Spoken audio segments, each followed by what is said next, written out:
what's up sa inyo mga boss madam, and for today's vlog, pupunta nga pala tayo ngayon Canaron Performance doon sa ating tuner gawa na. Magpapakabit tayo ng headers at scab, bali aalisin na natin yung side exit natin. Syempre yun nga, nanawa na din ako sa side exit, na try ko na din naman. Ang problema kasi, naka side exit tayo tapos stuck lang naman yung makina natin, ay sungaw talaga. Di balik tayo naka turbo or kaya all out na yung kotse natin. Yun, pwede tayo mag side exit kasi yun talaga, may takbo yun. Yung sa atin naman, malakas lang yung torque niya, pero sa duluhan, wala talaga. Kaya naisipan ko din magbalik na ulit sa, babalik na natin sa scab at header si Uno. Yun, so, ayun, di nagastusan nga ulit tayo. At yun nga, ito na ang huling mapapakinggan nyo na naka-side exit na si Uno. Ayan, pakita ko sa inyo.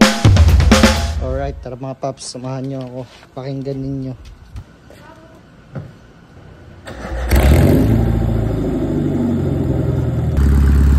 Grabe ang ingay mga paps na. Lalo kung mapapakinggan nyo ito sa personal, sobrang ingay na ito. Tapos nandito tayo sa subdivision, hindi talaga naman nakakahiya. Kaya naman magpapalit na tayo ng scab. Ayan, mamaya papakita ko sa inyo yung papakabit natin na scab. Bali nandito na siya sa may likod. Ayan, nandito na siya. So papakita ko sa inyo mamaya pagdating natin to Canaron Performance. So yun mga paps, babalita ko na lang kayo pag nandoon na ako Canaron. Peace out.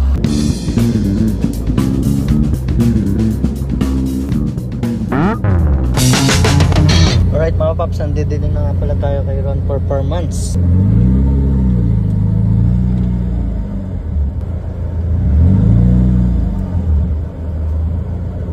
Mga paps, at rin na nga, nandito na nga pala tayo kay Ron Performance. Ito nga palang shop na to ay located lang dito sa may Dumuklayaten, mismo katapat lamang ng elementary. Yun, nandito nga palang race car ni Kuya Choi. Walang makina.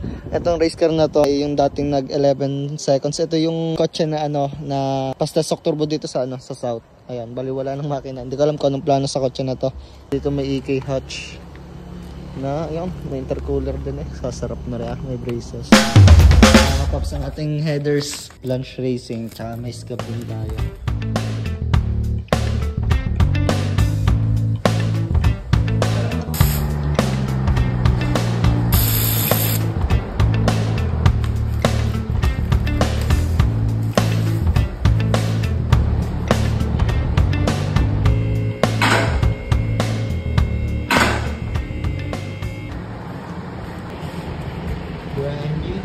Salpa ka na.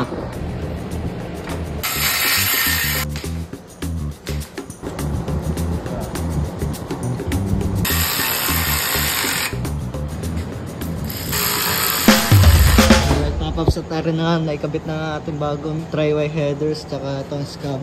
Testing na nga, isa-sound check natin ito mamaya. Ayan, nilagyan din ng bracket para makalog-alog.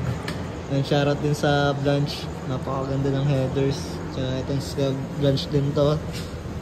Ayan, pagka dako-dako dyan, papa-underwash natin na rin talaga ng mga ay mga tagas pa dati, pero ngayon ayos na naman yung tagas.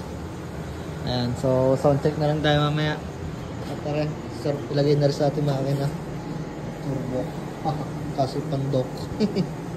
Alright, magsa-sound check na tayo guys. Kasi may higpitan pa dun sa headers. Sound check tayo, Boss Ron. Okay. Sheesh! Ang ina ng gusto.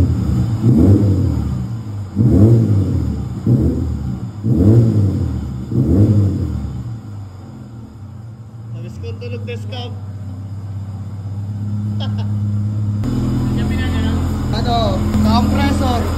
Compressor. Aircon. Para ako.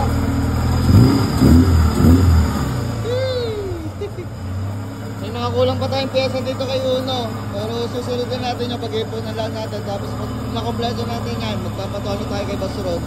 At sa mga nagtatanong nga pala guys, kung saan ako nagpapatune, yung Pops and Bangs, tsaka sa Carrera, dito lang yan kay Boss Rod, tapat lang. Sa may Dumuklay, dito lang sa may tapat na elementary.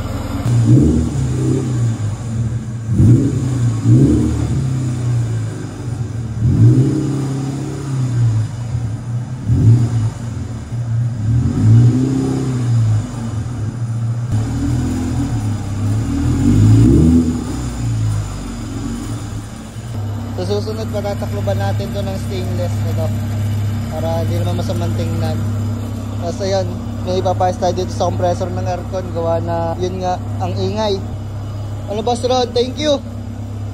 Yan. Gagawa ka pa tayo. Uwi ka na ga? Magbubuo pa si Boss Ron ng makina yan. Ito, yung head tsaka yung block. Ayan. May mga clutch din dito. Ayan. Okay, uuwi na din at alas 7 na.